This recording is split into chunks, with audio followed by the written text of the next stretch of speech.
All right, Kathleen, we're going to talk about the 5 predictions where to buy properties overseas for 2015. So the first one you have is Argentina. How come? And I draw everyone's attention to Argentina this year because of the presidential elections in October. I think things are going to change in that country post October elections. The country has been spiraling out of control. Argentina is such an interesting, fascinating place. It's just this roller coaster ride in every way, dramatically up, dramatically down, dramatically up, dramatically down.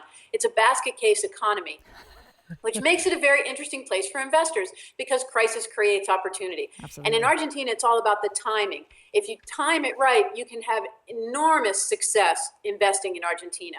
And I think that the window to invest in the next crisis is going to be by the end of this year, early 2016, after things play out after these October elections. You're saying, so the next one in terms of where to buy overseas for 2015, you've highlighted Turkey, specifically Istanbul. Exactly. Istanbul is one of the world's greatest cities. It's a mega city, and it is growing very fast. Its middle class is growing very fast. It has a strong economy. It's doing very well. And all of this is translating into a big and growing demand for housing.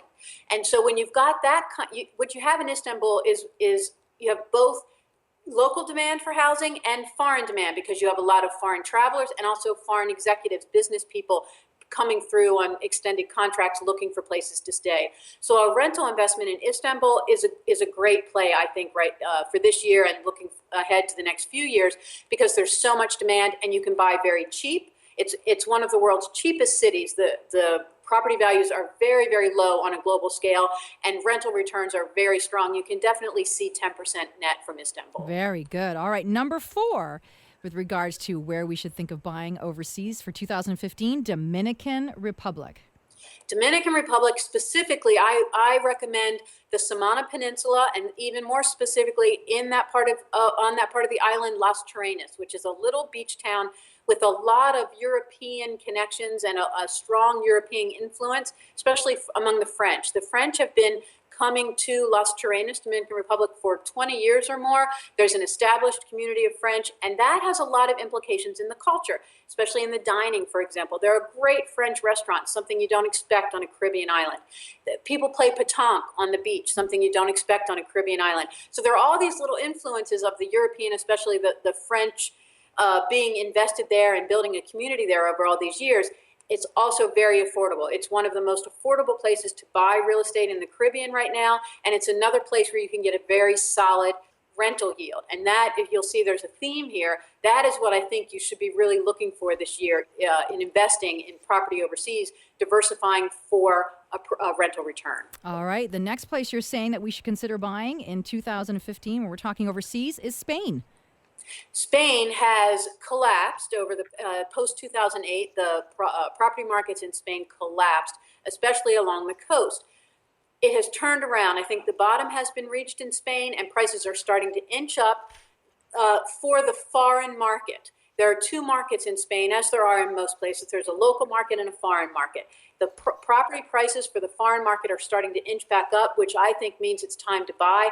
Also in Spain, you're buying into a euro country. Right now, if you have a U.S. dollars, for example, and the Canadian dollar too, very strong against the euro, because it's not even right to say the dollar is strong against the euro. The euro is just collapsing. And so that's creating a window of opportunity for someone to come in and get a really great buy right now. It's a win-win, and people forget about that currency exchange. This is a super opportunity to take advantage of that. All right, last but not least, number 6 on your list of where you should consider buying overseas for 2015, you're saying Colombia, specifically Medellin.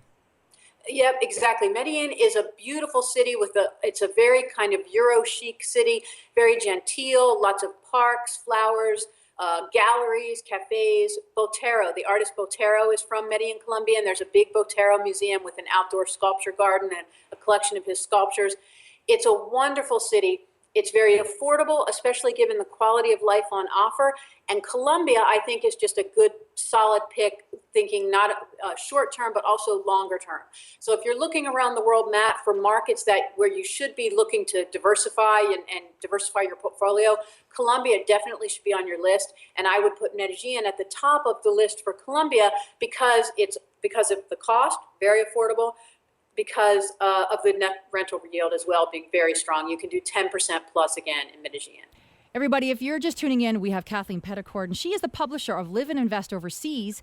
And we're now going to talk a little bit about taxes. And this is something that people forget when we decide to move to another country or invest in another country. There are things that we need to consider. Now, a lot of these you are applying to the U.S. tax system, but there's a lot we could take away from even in Canadian and other countries, because it's just common sense, Kathleen. So are you okay if we go through these? Yeah, great. All right, okay. Here we go. So the first thing you're saying when we're talking about paying taxes overseas is that you're saying maybe you don't need to do anything. Exactly. If you're moving as a retiree, then you probably don't need to worry about taxes at all. Taxes are going to become an issue for you and maybe an obligation are if you're investing or earning money. So if you're starting a business and going to be earning an income, if you're going to be getting a job and earning an income, or if you're going to be making investments and having capital gains and yields, then you have a tax issue. But if you're thinking of going to another country simply as a retiree, then it's a non-issue. You don't even have to think about it. Very good. Number two, you're saying whatever you do, it shouldn't cost you tens of thousands of dollars. So of course you're not a Bill Gates or if you're not a Warren Buffett. Exactly. And it's frustrating to me because I hear so many stories from people who go to tax experts, international tax experts and attorneys, and they charge really big fees. 5 to 10,000 just to help you get prepared. Thousands, yeah. Exactly, many thousands. And they produce memos and proposals and these long, complicated strategies that the average person just doesn't need. Yeah, it's overkill. Way overkill. Yeah, I agree with you. Okay, now number three, this really does apply more to the Americans, but it's saying the foreign earned income exclusion may be at the beginning and the end of the tax planning you require. So do you want to just talk a little bit more about that? Sure.